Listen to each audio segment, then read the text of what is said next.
Michy Batshuayi, Standaard.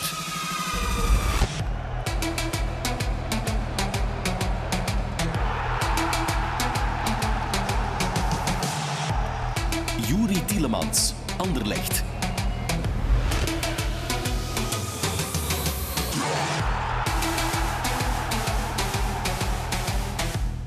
Torgan Hazard, Zulte Waregem.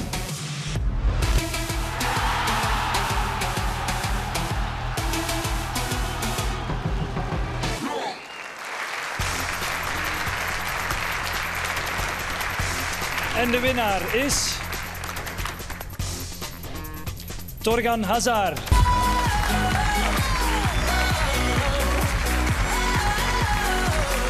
Na zijn dochtertje Elaina is dit de tweede grote prijs in 1 maand tijd.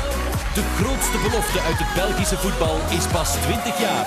Torgan Hazard.